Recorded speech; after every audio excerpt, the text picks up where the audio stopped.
अगर आपने पिछला वीडियो नहीं देखा है तो उसका लिंक डिस्क्रिप्शन में और कमेंट सेक्शन में पिन है, पहले उसे जाकर देखें ताकि आपको यह वीडियो अच्छे से समझ आ सके। तो चलिए वीडियो शुरू करते हैं।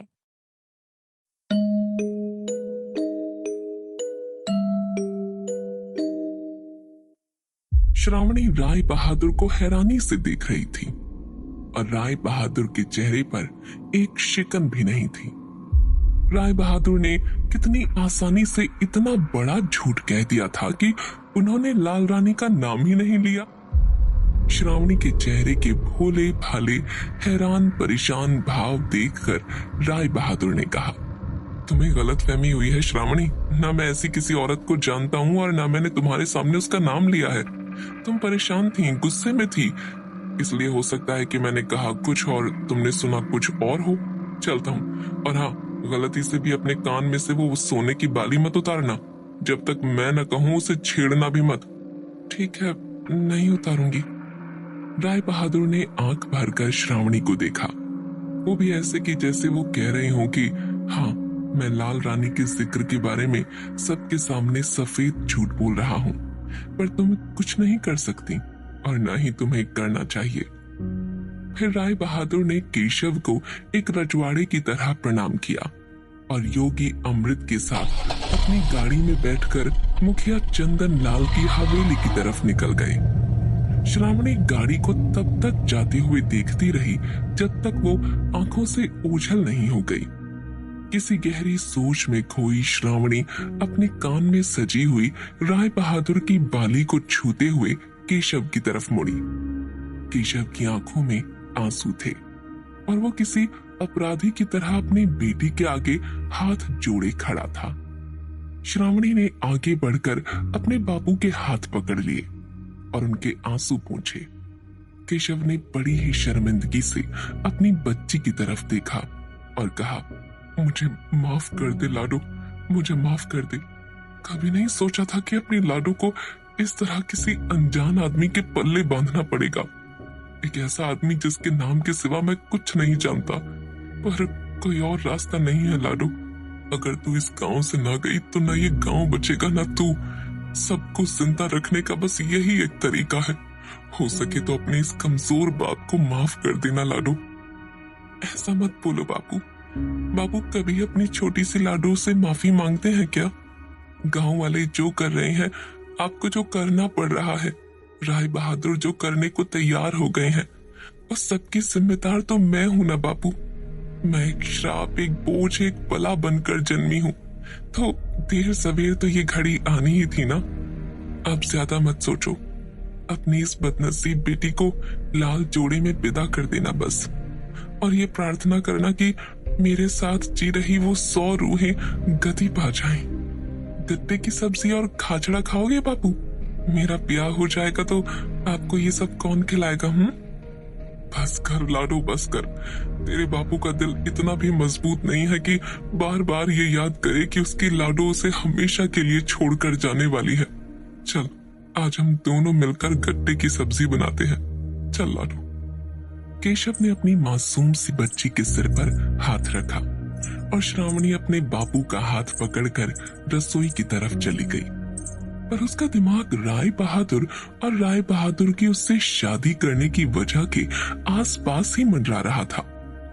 वो बार बार यही सोच रही थी कि राय बहादुर को उन आत्माओं से डर क्यों नहीं लग रहा। वो क्यों जानते बूझते मौत के सामान को ब्याह कर अपने घर ले जा रहे हैं, और सबसे बड़ी बात, वो श्रावणी से की बात क्यों छुपा रहे हैं, लाल रानी की बात को क्यों झुठला रहे हैं, बाली उतारने के लिए क्यों मना कर रहे हैं। ये सब सोचते सोचते श्रावणी केशव के साथ खाना बनाने में जुट गई। पर सिर्फ श्रावणी ही नहीं थी जो राय बहादुर की अजीबोगरीब शख्सियत से परेशान थी। मुखिया चंदन लाल की हवेली में भी यही हवा चल रही थी। मुखिया चंदन लाल, उनका नौकर बसु, गांव के लोग, किन्नरी, गुलाब, पन्ना और दावत पकाने के लिए बुलाई गई औरतें, सब लोग सुबह हवेली में हुई मारकाट को भूलकर राय बहादुर के बारे में तरह तरह की बातें बना रहे थे। डरी हुई आवाज में उनके बारे में अजीब तरह के अंदाजे लगा रहे थे। और चंदन लाल बस बार बार यही सोच रहा था कि क्या राय बहादुर को ही योगी अमृत ने 10 कोस के जंगल से आवाज लगाई थी? पर ये कैसे हो सकता था? एक आम इंसान के लिए इतनी दूर की आवाज सुनकर पहुंच जाना कैसे मुमकिन है? और राय बहादुर का ये कहना कि श्रावणी के जाते ही उनका बेटा अजर लौट आएगा, ये किसी आम इंसान के शब्द हो ही नहीं सकते थे। और जो बातें चंदन लाल के आस पास हो रही थीं, वो भी इसी डर को हवा दे रही थीं।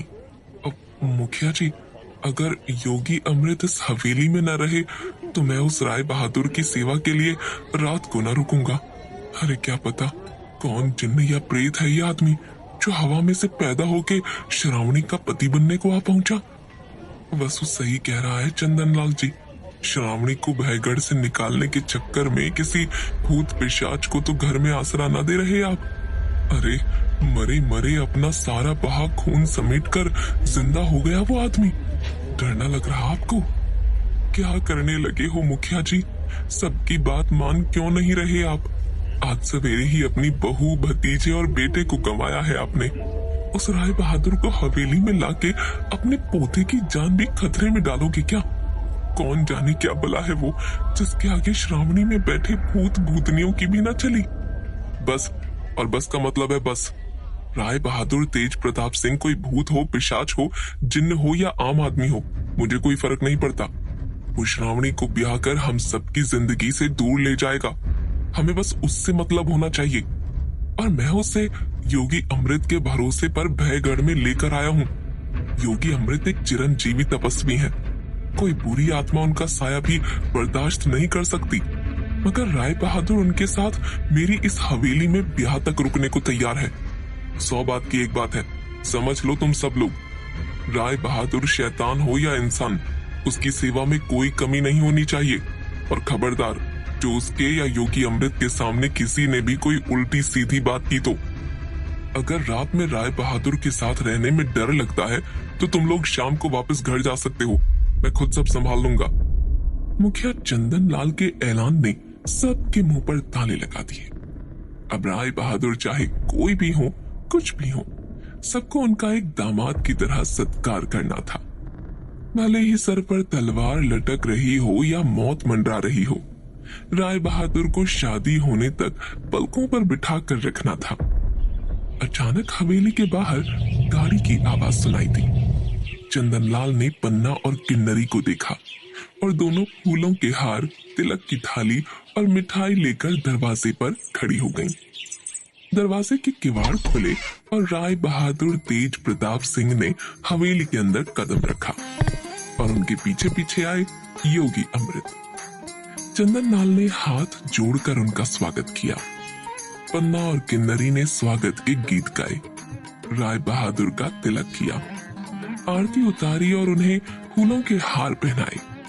राय बहादुर ने सबको हाथ जोड़कर धन्यवाद दिया और चंदन लाल के नन्हे पोते के गाल सहलाते हुए सबसे कहा, राणावत, वसु, किन्नरी, पन्ना, गुलाब, तुम 7 दिन के लिए इस हवेली से बाहर रह सकते हो। मेरी सेवा करने की तुम में से किसी को कोई जरूरत नहीं है। मेरे सेवक भानु और रानो यहाँ पहुंचते ही होंगे।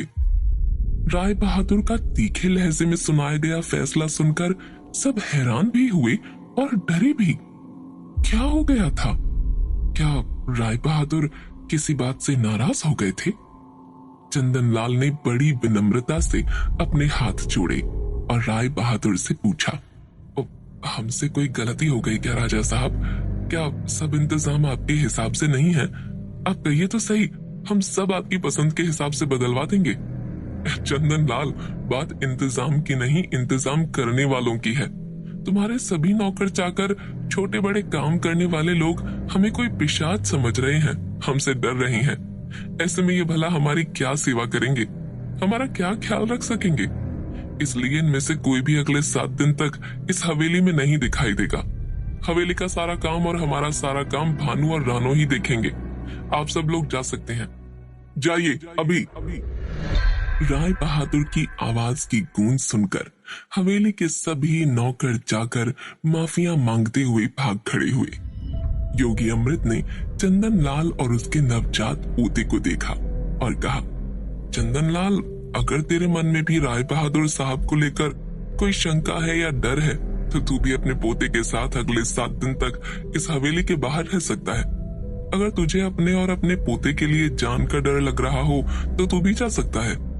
आपकी हवा को देखकर लगता तो नहीं कि आपको हमसे किसी भी तरह का कोई खतरा महसूस हो रहा है, पर अगर आपको हमें लेकर जरा सा भी शक है तो आप भी जा सकते हैं।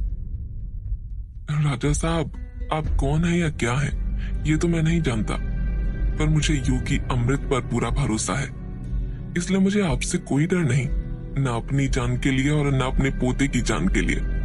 आप आराम से मेरी हवेली में रह सकते हैं। राजा साहब, मैं भी आपके साथ, योगी अमृत के साथ और अपने पोते के साथ यहीं रहूंगा। आइए, मैं आप दोनों को आपके कमरे दिखा दूं। शायद चंदन लाल ने अपने घर में कुछ ही घंटों पहले भूत, पिशाच, खून खराबा, मौत, पागलपन और साक्षात नर्क का ऐसा नजारा देखा था कि अब उसे किसी चीज से डर लगकर भी नहीं लग रहा था। उसे बस किसी भी तरह श्रावणी को भयगढ़ से बाहर निकालना था और अपने बेटे अजर को वापस लेकर आना था।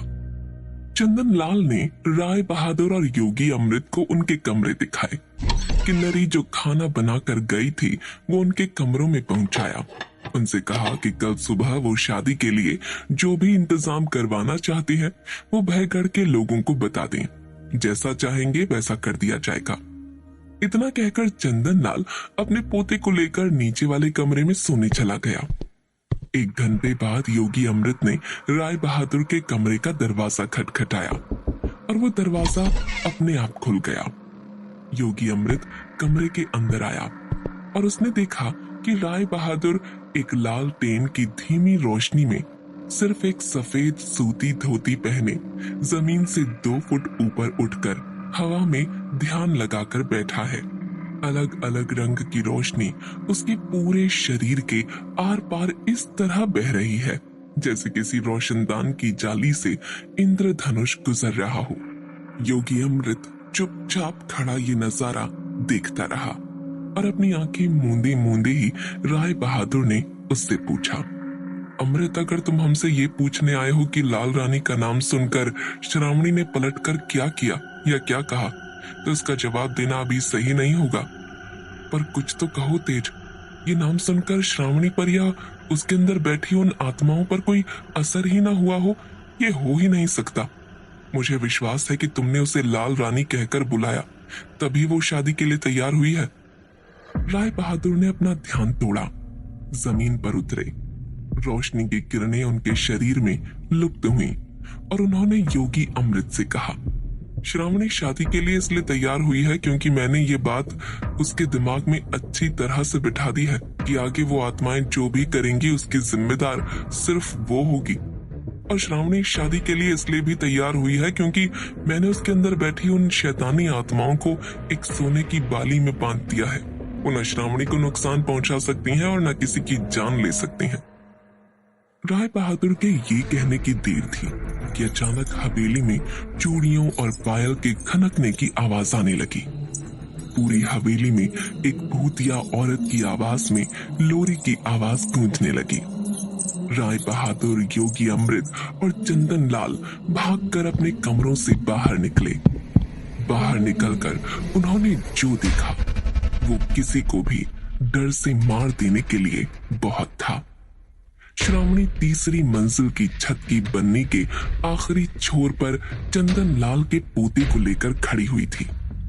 उसका सफेद रंग, लाल आंखें, बिखरे बाल और उसके गले से निकल रही वो भयानक लोरी एक ही बात कह रही थी कि श्रावणी उस बच्चे को लेकर बन्नी से कूदने वाली है।